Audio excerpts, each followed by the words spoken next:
Thanks for watching. Please like and subscribe to my new channel. If you want something in particular, comment below, and I will oblige. Thanks again. Fiat's 1975 medium-sized sports model was the Lancia Beta Monte Carlo. They didn't arrive in the UK until 1977, and then only briefly because early models had issues, mainly with the brakes, and Lancia took the car off the market to redesign it. It came back as a Series 2 model, now called Lancia Montecarlo, in 1980 and was still being sold into 1983, although production ended in 1981. There were both solid roof and spider models, the latter with a targa-like design. Vital statistics: 1977 Lancia Beta Monte Carlo. Engine 1995 cc. Top speed 120 miles per hour.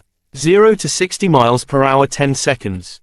Consumption 25 mpg. Bodywork, and a round air intake grills. A closer look may reveal rust around the bonded-in front and rear screens, too. You will need to take the glass out to treat this properly. Less readily visible will be rust in the floor pans, so lift the carpets. Also check for ripples caused by accident damage. The front bulkhead can rust, too. Look under the back of the car to check the state of the rear crossmember. More robust aftermarket replacements are available. Examine the suspension strut mounting towers front and rear. Weak front edges to the door frames can cause doors to drop, and bonnet catchers can fail. Engine. The engine is Fiat's much respected 2-litre twin-cam, which shares its block with other Betas, but not much else. Heads, camshafts and distributors are different. Series 2s have more mid-range torque and the Marelli electronic ignition.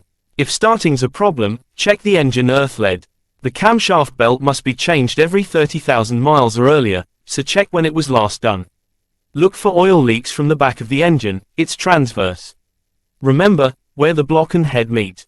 If the oil pressure gauge gives a worryingly low reading, there's a good chance that the relief valve has stuck, but make sure of this diagnosis before opening your wallet to buy. A lot of engine noise gets into the cabin because the unit is mounted just behind the seats, which won't suit everybody. Try before you buy. Running gear. The Series 1 cars had a bizarre braking arrangement with a vacuum servo that operated on the front wheels only, with the engine weight behind the cabin.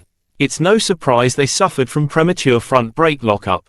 Many owners disconnect the servo, but this does make the brakes rather heavy. Specialists can offer a variety of remedies which can give the car the brakes it always deserved. The Series 2 models had a revised system with larger discs, wider tires on bigger wheels, and an anti-roll bar at the front only. They are generally considered to have much better braking and road holding. The gearbox doesn't usually give trouble, but the change can be slow. Any imprecision in the selection of gears will probably be caused by worn bushes in the linkage. Another weakness is the rear wheel bearings, which don't last long. It's best to get a specialist to fit new ones, as special tools are needed. Interior. The dashboard is disappointing, as it's all plastic with generic Fiat Group elements. Not what you might expect in a car like the Monte Carlo. Seats are more comfortable than they look, with cloth, vinyl or leather upholstery. The vinyl seems to suffer most and is prone to split seams, so some owners have re-upholstered them in leather. An odd quirk is that the seat frames themselves can also break. The Spider models have a flexible, targa-like roof panel which rolls up for stowage in a cavity within the rollover hoop. As you might expect, it's prone to leaks. The rubber straps that stiffen it can also break.